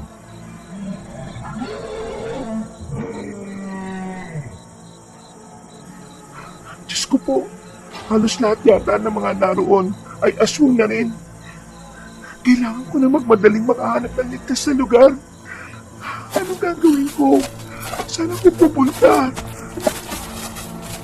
Nagpatuloy na siya sa pagtahak ng daan, at habang tumatakbo ay iniisip niya ang mga ginagawa noong nagsasanay siya sa military. Nagbasid-basid siya sa paligid para makita kung tama ang lugar na tinatahak niya. Nang makaramdam ng pagod ay saglit siyang tumigil at sumandal sa gilid ng mayabong na puno. Ilang beses siyang huminga ng malalim para mapakalma ang sarili at makapag-isip ng tama. Nang makaramdam na ng kaunting kaginhawaan ay tumakbo na siya ulit. Malapit na ako sa ligtas na lugar. Kaunting tiis na lang. Mararating ko na ang kalsada. Pagdating doon ay papara ko ng sasakyan na dadaan. Siguradong may tutulong sa akin. Hindi ako susuko. Hindi ako susuko. Uwi ako sa amin at hindi ako magiging aswang katulad ng mga gusto mangyari nila. Napuno siya ng determinasyon, subalit naputol ito nang mula sa likuran ay bigla siyang sinunggaban ni Lorno. Nasaan yung aswang na ang batang lalaki at kitang-kita ang galit sa mukha nito. Nagpagulong-gulong sila at dahilan na rin kaya nabitiwan niya ang sandatang hawak. Mabuti na lang din at nabundo sila sa isang puno kaya nakabitiw sa pagkakakapit sa kanya ang batang lalaking aswang. Pero nakalmot siya noon sa hita, kaya nahirapan siyang makatayo kaagad. Kumapit lang siya sa gilid ng puno at nang mapalingon kay Lorno ay gano'n na lang ang pagkabigla niya. Tingnan mo ang ginawa mo sa mukha ko, Ate Carmelita. Wala akong paki sa nararamdaman mo, aswang ka. Salbahay ka. Dahil dyan papatayin kita. Papatayin kita at pagpipira-pirasuin ko ang katawan mo. Bibiyakin ko ang katawan mo at kakainin ko lahat ng laman loob mo. Dudukutin ko rin ang mga mata mo at higitin ang dila mo. Ah! Napatras ang batang aswang dahil tinamaan siya ng malaking bato sa ulo na hinagis ni Carmelita. Tumagas na naman ang itim na dugo kaya mas lalo siyang nagalit. Wala na rin sinayang na oras ang dalaga. Mabuti na lang ay nakita niya kagad ang kutsilyo dahil sa kinang nito. Kinuha niya yon habang nagtatantrum pa ang batang aswang. Umanda ka sa akin! Papatayin kita, ate! Uunahan na kita, pangit ng aswang ka! Muling binato ni Carmelita ang aswang. Makakasunod at di niya hinayaang makaporma ito. Galit na galit naman yon kaya mas lalong naging agresibo. Nagtapo siya sa gilid at muling bumato. Pagkatapos ay saka niya sinalakay ang halimaw. Sinaksak niya ito sa tagiliran at sapul na sa pulyon. Sinundan niya pa ang pagsipa. At muli na namang tumama ang ulo sa gilid ng puno at nawala ng malay. Tutuluyin na sana ng dalaga ang batang lalaking aswang pero naawa pa siya rito kaya tumakbo na lang siya papalayo. Hanggang sa may makita siyang maliit na bahay. Nakabukas ito at halatang walang tao kaya dali-dali siyang pumasok sa loob. Nagganap ng mapagtataguan at doon muna nagpahinga. Mabigat ang katahimikan ng gabi at ang mga kuliglig sa paligid ay tila ba nag-aanyaya ng panganib. Habang nagpapahinga ay alerto ang dalaga. Maigpit ang pagkakahawak sa kutsilyo upang kung may muling sumalakay ay mabilis siyang makakapalag. Maya-maya pa nga ay narinig na niya ang unti-unting pagkalaw ng bubong ng tinatago ang bahay. May aswang na naglalakad dito at sa bawat yabag ay may kasamang langit-ngit ng kahoy. May nakasunod na naman sa akin. Hindi pa ba matatapos ang gabing ito? Isang malakas na kalabog ang gumimbal sa buong bahay. Nabiyak ang bahagi ng bubong at bumagsak ang alikabok sa sahig. Kasunod nito ay bumungad ang isang malapaniking mukha ng aswang pero wala namang itong pakpak. Nangingintab sa pagkaitim. May mahabang kuko at dila na tumutulo pa ang malapot na laway. Nagsumiksik lang si Carmelita sa gilid at pinigil ang paghinga. Pagkalaon ay nagsimula siyang umurong palayo.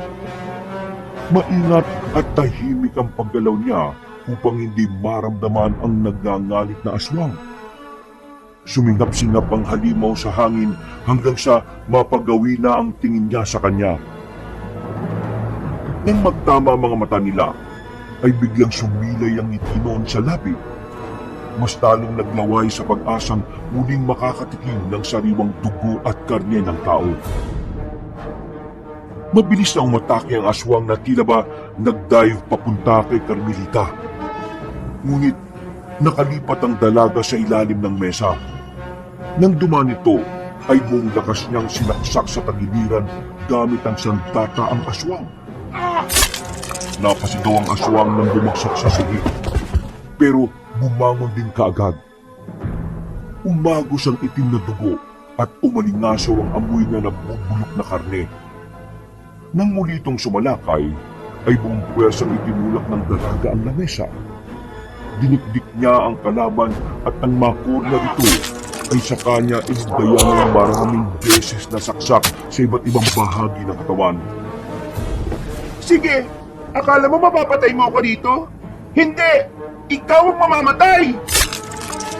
Hindi siya tumigil sa pagsaksak. Umubulang siya nang makitang nagsasaabo na ang aswang. Hingal siyang napasandal sa dingding at hindi pa halos nakakahinga ng maayos ay bigla namang sumulpot ang pangalawa mula sa bintana. Kinikat siya nito sa braso, ngunit mabilis niyang naitulak ang katawan ng upuan. Tumama naman yon sa panga ng halimaw kaya nabitiwan siya nito. Hindi niyo ako basta-basta makukuha!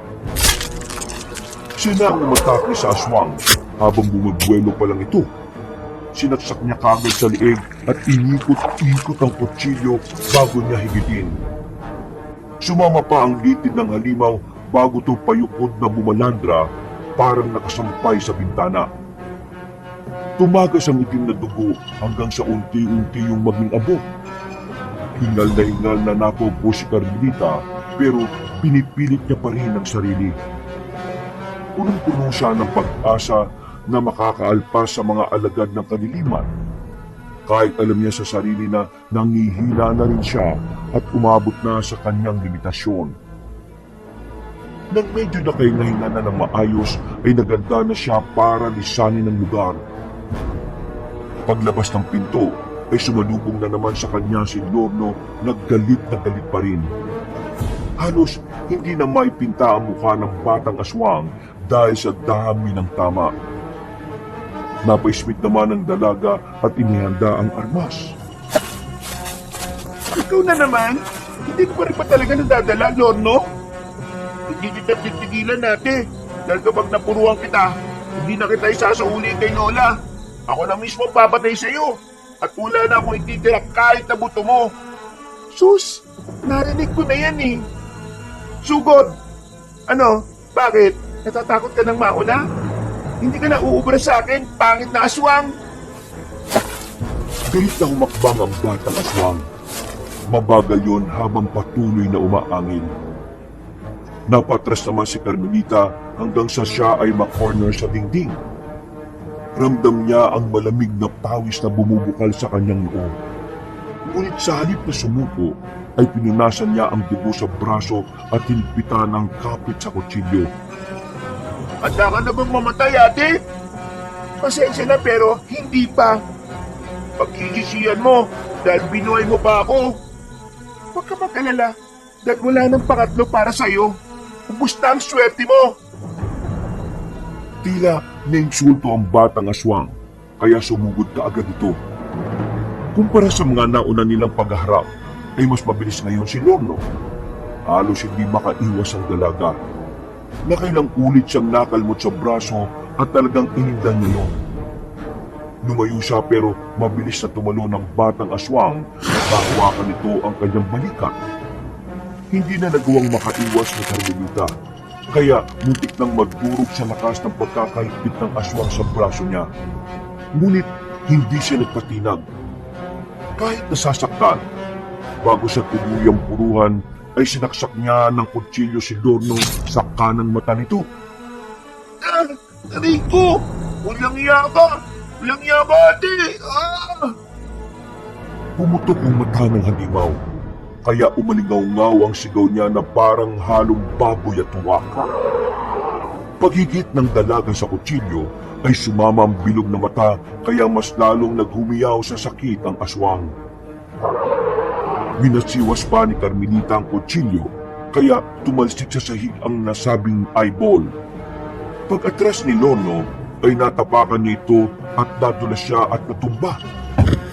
Nagwawala na naman siya na parang batang inagawa ng lollipop. At sinamantala na nga ng dalaga ang pagkakataon. Hindi na siya nag-alinlangan pa. Nang makita niya ang lumang kalaykay sa gilid ng pinto, ay kinuha niya yun. Pagkatapos ay walang pag-alinlangan niyang hinampas sa mukha ng aswang ang talim ng nasabing bagay.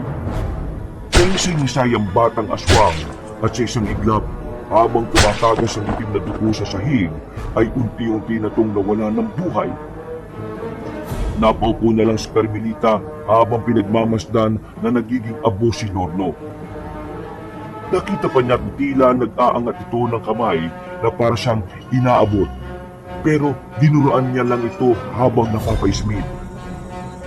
Sabi ko naman sa'yo wala lang pangatlong swerte mo. Pasensya na, Lorno, pero ayaw ko talaga sa mga batang katulad mo. Sinubukan niyang humakbang, pero nakaramdam siya ng pagkahilo. Dahil dito ay napaupo siya at napasandal sa dingding. Sa kanya lang din napagtanto na tila marami na ang nasayang ng dugo sa kanya. Pumikit siya at napabuntong hininga. Pinakiramdaman niya ang kalamnan na nanginginig na dahil sa dami ng dinanas na hirap. Hindi ka pwedeng manghina, Carmelita. Kaunti na lang, please. Kaya mo to. Pumikit muna siya at saglit na ipinahinga ang sarili. Nang medyo maayos na ang pakiramdam niya, ay pinagtatatalian niya ang mga natamong tama. Paraan ito para mapigilan ng pagtagas ng dugo upang hindi siya manghina. Tinahakdan niya ang masukal na daan hanggang sa marinig na naman niya ang nakakakilabot na alulong ng mga aswang. Bawat takbang ni Carmelita ay maingat. Nagtuloy-tuloy lang siya hanggang sa maaninig na niya ang kalsada. Nakahinga ng maluwag ang dalaga at halos gusto niyang maiyak pero kinontrol niya ang emosyon. Alam kasi niyang walang panahon ngayon para maging senti-senti. Ngunit nang palabas na siya sa kakahuyan, ay nakita niyang may nakaupo sa dulo ng batuhan. Inakala pa nga niya nung una na guni-guni lang ang nakikita. Pero biglang gumalaw at tumayo. Eksaktong paglitaw ng nagtatagong buwan ay sa kanya malinaw na nakita ang nilalang. Si Mang Feliciano. Nandilisik ang mga mata ng Ginoo. Puno ng dugo ang bibig at nakabitin pa ang malitang piraso ng laman na parang mula sa hayop o tao. Paano ka nakarating kagad dito? Anong klaseng tanong yan? Akala mo ba talaga makakatakas ka sa lugar na ito? Senyorita, hindi mo pwedeng takasan ang kapalaran mo. Tumigil ka! Hindi ka ang magdidikta sa buhay ko! Ikaw ang tumigil, babaeng suwail. Sa ayon sa gusto mo, ikaw ang magmamana ng may wagang itim na sisiw. Ang sumpa na una nang naipasa sa ninuno mo hanggang kay Doña Camelia. At ngayon, sa'yo naman. Mamamatay muna ako bago niyo gawin yan! Hindi ko papayagan yun dahil ikaw na lang ang huling lahi ng angkan nyo. Kapag namatay ka, tuluyan ang babalik ang maywagang itim na sisiw sa ninunong gabunan at manghihina na kami mga nasasakupan nyo. unti-unti kaming mamamatay. At hindi ako papayag na mangyari yon. Kailangan manatili ang ligasiya ng ating lahi, senyorita. Ganun ba? Kung ganun, tama na lang na mamatay na talaga ako. Walang takot ay tinutok ni Carmelita ang kutsilyo sa kanyang dibdib. Kitang-kita ang determinasyon sa kanyang mga mata, kaya kinabahan din ng hardinerong aswang. Nang magpapatiwakal na ang dalaga, nagulat siya dahil merong pumigil. Hindi si Mang Feliciano, kundi si Aling Aida. Naigpit ang kapit ang ginang sa braso ni Carmelita. Hindi na ito ang mabait at mapag-arugang mayordoma na nakasanayan niya, kundi nasa anyo na ng isang aswang. Pero kahit gano'n ang anyo, ay nakilala pa rin siya ng dalaga. Aling Aida?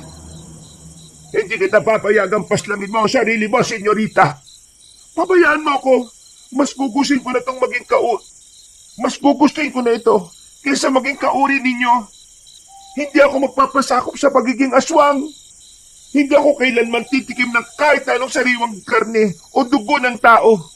Kung mangyayari yon, mas mabuting mauna na akong mamatay ngayon. Hindi ko rin hahayaang mamatay ka. Ha? Ang ibig sabihin, umalis ka na sa lugar na ito, senyorita. Tila hindi makapaniwala si Carmelita sa mga narinig. Lalo na si Mang Feliciano na nagngingit-ngit na naman sa galit. Unti-unti na nag-anyong aswang ang Ginoo at tanda ng sumalakay anumang oras. Pero humarang si Aling Aida. Ako makakaharap mo, Feliciano, kapag sinubukan mong kunin ang senyorita. Tatanga-tanga ka, Aida. Bakit mo siya pinagtatanggol? Napabaliw ka na ba? Kapag pinakawalan mo ang babaeng yan, lahat tayong narito ay unti-unti ring manghihin at mamamatay sa oras na bumalik ang mahiwagang sisiw sa itim na ninulong kabunan. Matagal na dapat na nangyari yon, Feliciano. Tama si Doña Camelia sa sinabi niya noon. Dapat matagal na tayong lahat na nagpapahinga. Hindi ka ba napapagod? Ayaw kong makinig sa mga sentimiento mo. Tumabi ka dyan at isuko na sa akin si Carmelita para maisali ko na sa kanya ang sumpa. Hindi! Hindi ko gagawin yon. Bobo! Hindi ka nag-iisip, Aida. Ang babaeng yan ang pumatay sa apo mo. Tapos, hahayaan mo lang siyang matakasan ng sumpang nakalaan sa kanya. Habang tayong lahat ay nagdurusa, ang taong yan ay magiging malaya sa buhay niya kapag nakalis siya sa lugar na ito. Yun naman ang nararapat, Feliciano. Kaya bumalik ka na roon at hayaan mo na kami. Huwag mong ubusin ang pasensya ko, Aida. Para matapos na to, papatayin na lang kita para wala nang maging hadlang pa. Mabilis na sumugod si Mang Feliciano. Itinulak naman kagad ng mayordoma si Carmelita sa kanya sinalagang pag-atake ng kapwa halimaw. Mabilis ang mga sumunod na pangyayari. Hindi nasundan ng dalaga ang tagisan ng dalawang veteranong aswang. Ang mga sigaw, pag-angil, alulong at garalgal na boses lang ang naririnig niya sa gitna ng nagniningning na buwan. Dahil dito ay gumapang siya palayo sa labanan hanggang sa marinig na niya ang boses ni Aling Aida na napapasigaw sa sakit. Pagtingala niya sa kanan, sa malaking sanga ng puno ay nakita niya roon ang dalawang aswang. Higit-higit ni Mang Feliciano ang kaliwang kamay ni Aling Aida na pilit kumakawala. At sa huli ay hindi nagtagumpay ang ginang. Walang kahirap-hirap na pinutol ng lalaking aswang ang kamay niya at hinagis sa malayo. Mas lalong napaangil ang mayordoma, pero hindi pa tumigil ang kalaban niya. Tila sawa na lumiliki si Mang Feliciano sa buong lakas na pinirat ang kaawa-awang ginang. Kitang-kita ni Carmelita ang karumal-dumal na pangyayari. Kaya napapikit na lang siya kasabay ng paglagpak sa lupa ng walang buhay na si Aling Aida. Sinabi ko naman sa iyo na huwag mong subukan ng pasensya ko, Aida. Samahan mo ng apo mo sa impyerno! Galit na napakagat ng labi si Carmelita habang pinagmamasdan na nagiging abo ang katawan ng mayordoma. Sa kabilang banda ay tila kinumutan siya na matinding takot. dahil alam niyang wala na siyang kawala pa sa hardinero. Huwag ka nang makipagmatigasan pa, senyorita. Mas mabuti pa ay sumama ka na sa akin ng matiwasay pabalik sa bahay ng lola mo. Tanggapin mo na ng maluwag sa loob mo ang magiging kapalaran mo. Ikaw ang magmamanang ng mahiwagang itim na sisiw at magiging daluyang ka ng kapangyarihan sa lahi natin. Kung hindi ako pumayag, kahit ipasok niyo sa akin ang sisiw na yon, hindi ako kakain o titikim ng sariwang dugo at karni ng tao hanggang sa mamatay ako. Mawawalan din ng saysay ang paghihirap mo sa akin, Mang Feliciano. Hindi ako kasing tanga ni Aida at ng iba pa. Hindi ko hahayaan na gawin mo yon. Wala ka namang silbi sa amin kung tutuusin. Ang layunin mo lang sa mga nasasakupang aswang ay maging daluyan ng kapangyarihan. Dahil nasa lahi nyo lang, pwedeng may pasang sumpa. Kaya ikukulong kita at pakakainin ng sariwang dugo at karne ng tao sa ayaw at sa gusto mo. Napakasama mo. Kung ganon, wala na akong ibang pagpipilian. Sinubukang kunin ni Carmelita ang kutsilyo para saksakin ang sarili. Pero natunugan na siya ni Mang Feliciano. Lumapit ang Ginoo at tinuwakan siya sa kamay. Nakapiglas ang dalaga at lumayo para magtago at ang muli siyang lapitan ng hardinero ay isang malakas na putok ng baril ang gumimbal sa kanila. Natigilan ng lalaking aswang at pareho silang napatingin sa pinanggalingan ng ugong. Ganun na lang ang gulat ni Carmelita nang makita si Alvin sakay ng motor nito. May isa pang lalaki siyang kasama na nakamotor din. Ito ang kapatid niyang si Patrimonio. Subukan mong gumalaw, aswang, at hindi ako magdadalawang isip na paputukan ka ulit. Sa tingin mo ba, basta-basta lang ako tatablan ng bala ng baril mo? Bakit di mo subukan para malaman mo na hindi ordinaryong bala ang gamit ko? Hoy! Ikaw, babaeng maganda! Takbo rito, bilis! Hindi na nagkaksaya pa ng oras si Carmelita. Tumakbo kagad siya palapit kay Alvin at umangkas sa likod. Nang maalala niya kung sino ang binatilyong yon, ay napakunot siya ng loob.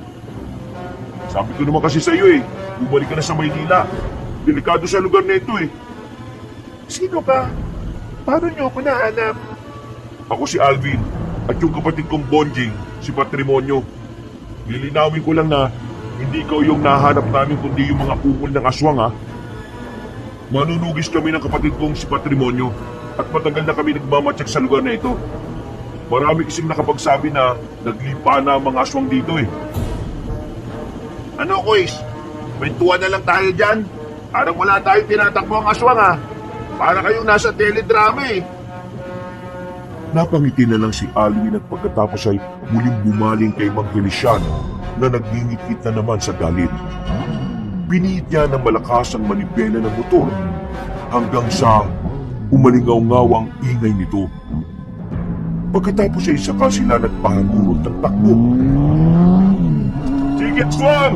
Subukan mo lang sumunod at talagang may paglalagyan kayo sa amin! Nang makalayo na sila, ay umungol at umululog ng malakasing Mang Feliciano. Nagtawag kasi siya ng iba pang aswang para mahabol si Carmelita. At hindi na nga nagtagal at nagsulputan mula sa madidilim na sulok ng kakahuyan ang mga iba pang aswang. Ang karamihan sa kanila ay mga bagong yangkaw na trabahador, habang ang iba ay matatagal na ring aswang katulad ni Mang Feliciano.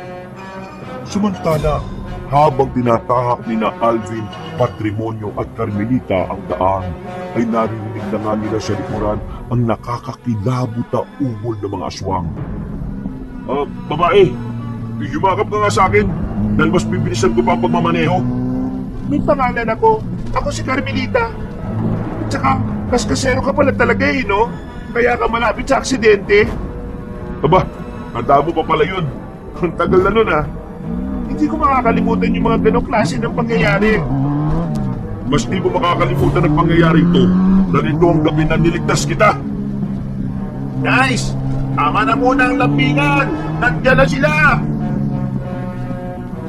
Pagsilip ni Alvin sa side mirror ay nasipat nga niya ang ilang aswang na parang kabayo kung tumakbo. May isa na biglang sumulpot sa isang gilid pero walang kahirap-hirap lang yun na binaril ng binata. Natulala si Carmelita dahil sa husay ni Alvin sa pagkasinta sa kalaban. Kitang-kita niya rin na biglang natunaw na parang asido ang aswang na natamaan ng baril. Ibang-iba ito sa nangyari nang makapatay siya na dahan-dahang nagiging abo. Bakit sila natutunaw? May espesyal na sangkapambala na ginagamit namin. Disenyo para pangontra sa mga aswang. Kaya kapag tinamaan sila, natutunaw kagad sila at wala nang natitira. Totoo mga manunugis kayo? Oo. Naalala mo nung unang pagkikita natin? Di ba nagtanong ka sa akin kung bakit ako napatingin sa gubat? Naramdaman ko kasi na may mga nakamasid sa atin.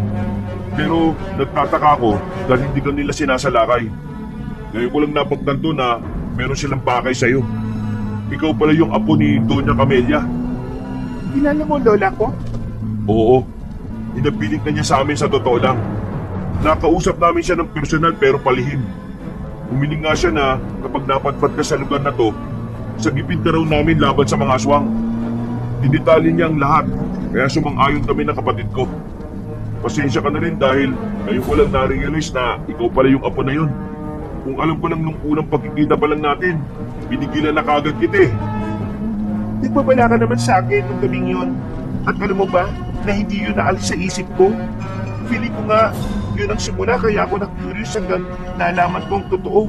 Kaya ako tumakas at nangyari na ang mga ito. Talaga? Parang kinilig naman ako ron. Parang feeling ko tuloy eh, iniisip mo ako palagi. Hoy, ano? Lambingan pa rin boys! Ang dami nang sumusunod sa atin oh! Tingin sa likod at gilid mo! Kamunti ka ng masemplang sina Alvin at Carmelita. Mabuti na lang ay nabaril kagad ng morenong binata ang sumulpot na aswang. Pagkatapos ay nagkatinginan ng magkapatid at parehong napatango sa isa't isa. Tila nagkasundo sila sa iisang layunin. Minaniobra nila ang motor at saka mabilis na huminto. Umalingaw-ngaw ang tunog ng gulong nila na parang nakikipagsabayan din sa ungol ng mga aswang. Bakit kayo minto? Mahirap kasi makipagbarilan kapag umaandar eh. Ayaw ko namang masemplang na may angkas na magandang babae. Sus, ng bola pa. Ayan na sila boys! Ready na! Okay, Tol. Carmelita, magtago ka lang sa likod ko at magtakip ng tenga. Medyo magiging maingay tayo. Sumunod nga ang dalaga at pagkatapos ay nakita na nila ang higit 10 aswang na sumalakay. Hindi nag-alinlangan ng magkapatid na magpaputok ng kanilang baril. Wala silang inaksayang bala. Lahat ay sa ulo. Kundi sa dibdib o puso, sa noo tumatama ang lahat ng bala hanggang sa maubos sa mga yon. Sisiw!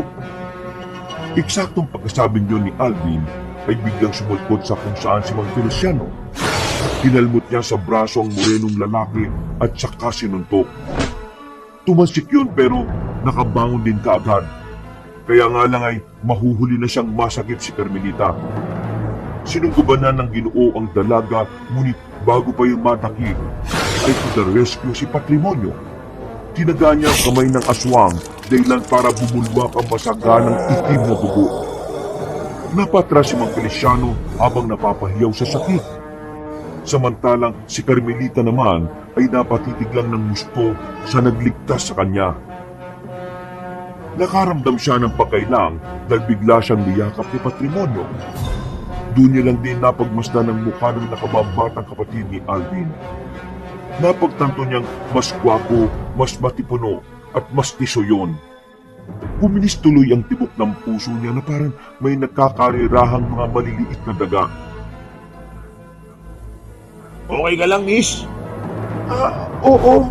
Salamat Ako ba? Hindi mo ba tatanungin, Tol? Nakalmot ako tapos nasa pa. Ang sakit kaya nun.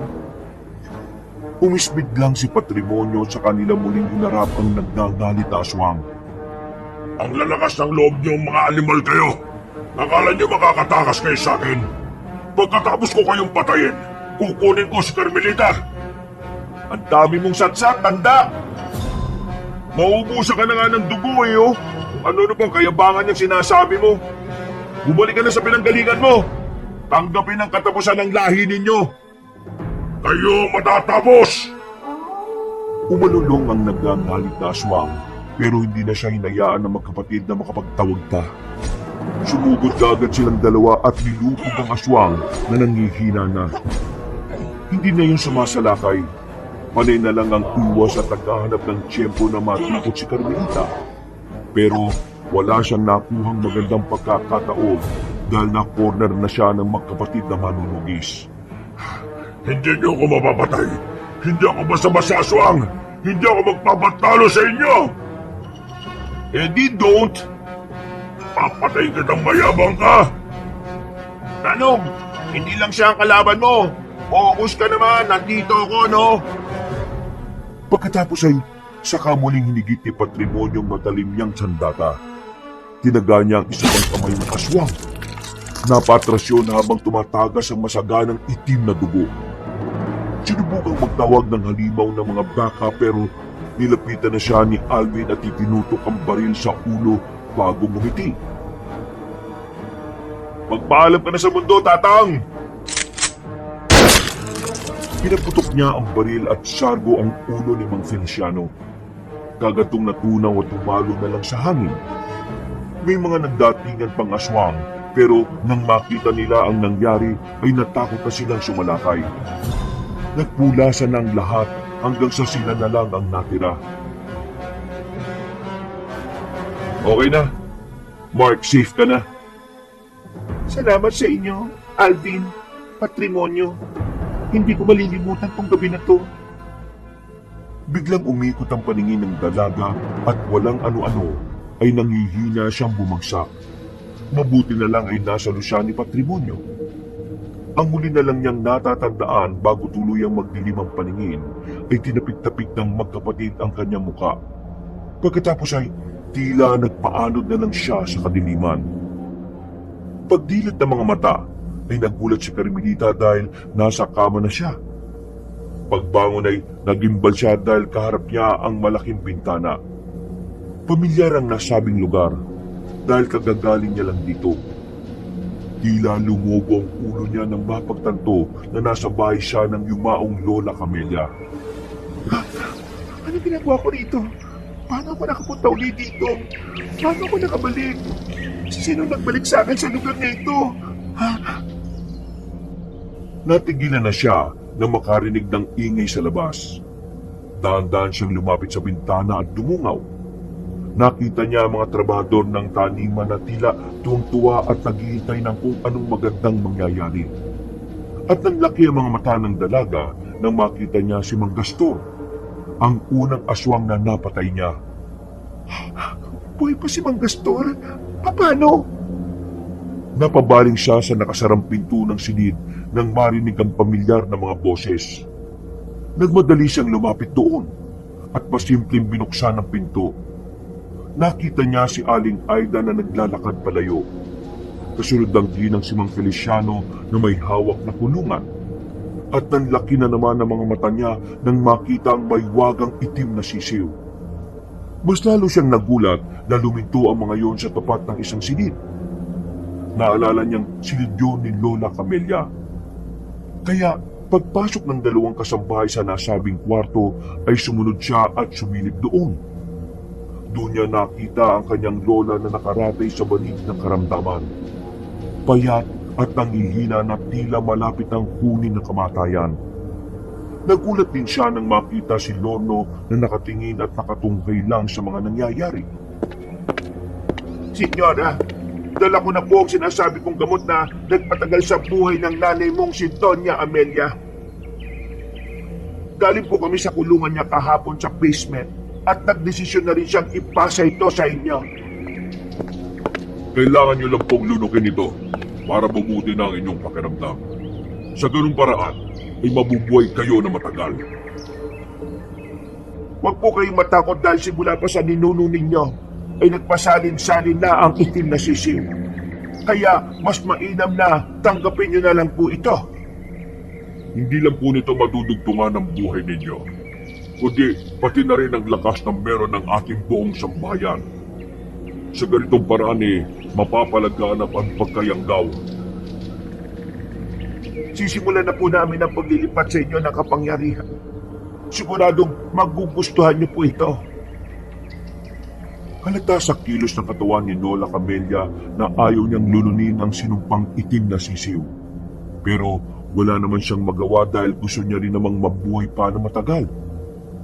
Maya-maya pa ay binuksan na ni Mang Feliciano ang kulungan at kinuha ang mahiwagang itim na sisiw.